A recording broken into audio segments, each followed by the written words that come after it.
중국 건부가 요동치고 있습니다. 친강 전 외교부장, 리차오 전 로켓군 사령관, 리상푸 현 국방부장의 연이은 실종과 낙마설에 이어서 오랫동안 중국의 외교를 사실상 책임져 왔던 왕이 중국 공산당 중앙정치국위원 겸 외교부장마저도 돌연 실종설이 나돌면서 자취를 감췄습니다. 그래서 문제가 생긴 것 아니냐, 이런 의혹이 퍼지고 있는 것입니다. 요동치는 중국 건부 상황을 Y타임스가 파헤쳐봤습니다. 지금 시작합니다.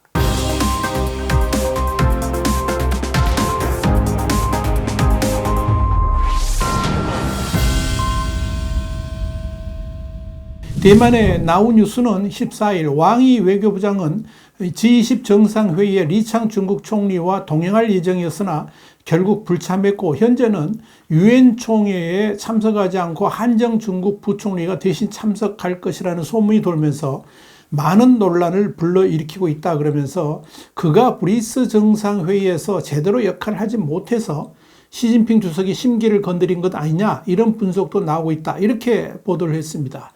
여기서 브릭스 정상회의에서의 왕이 부장의 역할로는 회의 시작 전부터 시진핑 주석은 이 브릭스 회원국 확대를 강력하게 주장했지만 인도의 모디 총리 등에 의해서 저지되면서 분노의 표시로 첫날 포럼에 돌연 불참한 바 있었는데, 그러면서 체면을 구겼다 하는 거죠. 또한 회의의 메인 이벤트라고 할 수 있는 8월 23일 비공개 정상회의에서 시진핑 주석의 통역으로 추정되는 수행원이 현지 보안요원에 의해서 지지받아서 행사장을 출입하지 못하는 사태가 발생했습니다. 그러면서 시진핑 홀로 덩그러니 입장하는 충격적인 일이 발생했는데, 이런 수치스러운 사태를 일컫는 것이 아닌가, 이렇게 보입니다.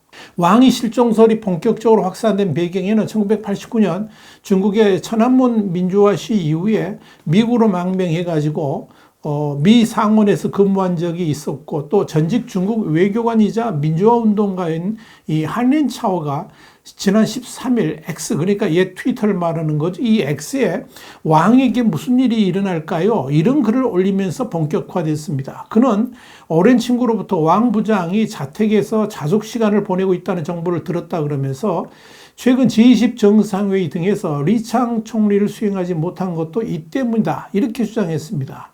그는 이어서 19일부터 열리는 미국 뉴욕 유엔 총회에 불참하는 것도 같은 이유다라고 주장했습니다. 한린 차원은 또한 몇 년 전 은퇴한 리자오싱 전 중국 외교부장이 최근 복귀한 사실을 언급하면서 외교부 내에서 시 주석의 신입을 받는 사람은 아무도 없다, 이렇게 말했습니다. 과거 트위터로 불렸던 X에는 2007년 정계에서 물러난 리자오싱 전 외교부장이 7일 열린 이 중국 호주 고위급 회담을 이끌며 등장한 점을 주목해야 한다는 주장도 올라왔습니다. 친강 외교부장이 돌연 실종을 메꾸기 위해서 왕이 부장이 컴백을 하더니 이젠 왕이 부장 공백을 대체하기 위해서 과거 인사들이 재등판하고 있다 하는 그런 의미입니다. 대만의 나우뉴스는 이와 관련해서 왕이 부장의 실종과 관련해서 아직까지 명확하게 밝혀진 바는 없지만 중국 공산당이 워낙 투명하지 않은 정치를 하기 때문에 실체적 진실을 알기는 힘들 것으로 보인다 그러면서 브릭스 정상회의에서의 의전 실패가 왕위의 죄퇴진을 가져온 이유라고 추정할 수는 있지만, 이번 사건으로 인해서 왕위가 정치적 명예까지 실추될지는 두고 봐야 된다라고 언급했습니다. 중국 외교부의 공식 사이트에서는 지난 7일 왕이 부장과 호주의 고위급 대표단과의 회담 관련 소식 이후에 후속 동정이 올라오지 않고 있습니다. 왕이 외교부장이 실제로 실종돼서 숙청수순을 밟고 있는 것인지는 명확치 않습니다만, 일단 이런 설이 대두된다는 것 자체로서 왕이 부장의 명예와 권위는 상당히 떨어질 수밖에 없을 것으로 보입니다. 왕의 현 상황을 확인하는 관건은 푸틴과 김정은 간의 정상회담 이후에 곧바로 모스크바에서 열기로 한 중러 외교장관 회담에 왕이 부장이 나타나는지가 이 왕의 생존 여부를 확인하는 변곡점이 될 수 있을 것으로 보입니다. 이번 중러 외교장관 회담이 급변하는 정세 속에서 중국의 포지셔닝을 확인할 수 있는 아주 중요한 회담이라는 점에서 만약 왕이 부장이 모스크바로 가지 않는 사태가 발생한다면 왕이 부장의 실종은 확실하게 사실일 가능성이 높아진다라고 말할 수 있을 겁니다. 이 왕이 부장의 실종이 더욱 관심을 끌고 있는 것은 지난달 29일 베이징에서 열린 중국 아프리카 평화안보 포럼에서 공식 인사말을 한 이후 공개석상에서 정적을 감춘 리상푸 국방부장이 부패 혐의로 낙마했을 확률이 높은 것으로 알려지고 있어서 그런 겁니다. 이와 관련해서 영국의 파이낸셜 타임스는 리 부장이 부패 혐의로 베이징 모처에서 조사를 받고 있다라고 지난 14일 보도를 했습니다. 또한 일부에서는 이달 12일 중국 인민해방군 기관지 해방군보가 고위 간부들은 형식주의나 관료주의를 배격하고 겸손하고 신중한 마음으로 일해야 된다라고 강조한 점을 주목하고 있습니다. 최근 중국군에서 입찰 비리 등이 여러 건 적발돼서 강도 높은 조사가 진행 중인데 리 부장도 조사 대상일 가능성이 높다는 겁니다. 리 부장은 미국의 제재 대상으로 중국이 철회를 주장하면서 미중 간의 마찰까지 빚게 했던 인물이기도 합니다만은 내부 칼날이 더 무섭다 하는 것을 보여주고 있는 겁니다. 앞서 친강정 외교부장도 장기간 공식 석상의 모습을 드러내지 않은 이후에 경질되었고요.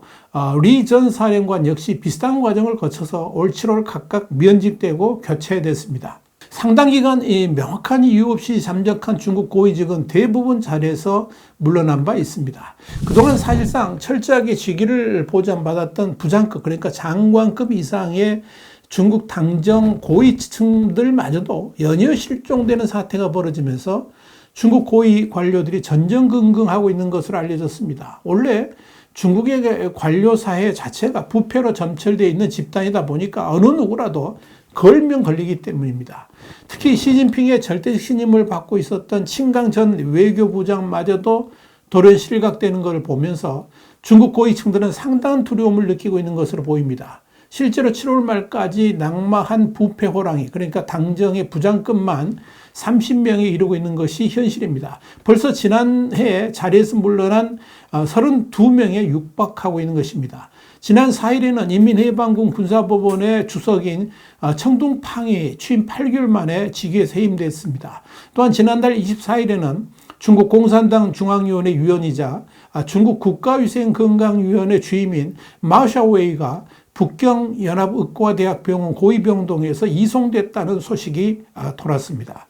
시진핑 주석의 3년 동안의 코로나 제로 정책 집행자인 마샤웨이는 올해 3월 이후에 모습을 드러내지 않고 있었습니다.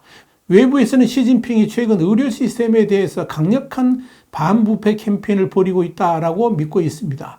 부패 청산의 불이 그에게 번진 겁니다. 이 상태라면 올해 낙마한 호랑이는 50명을 가볍게 넘게 되지 않을까 이렇게 보입니다. 이런 상황에서 왕위 부장까지 실종 후에 낙마로 이어진다면 중국 사회가 받는 충격은 실로 엄중할 것입니다. 이런 사태는 고위급들만 해당되는 것이 아니라 중국의 관료 사회 자체를 얼어붙게 할 가능성도 있습니다.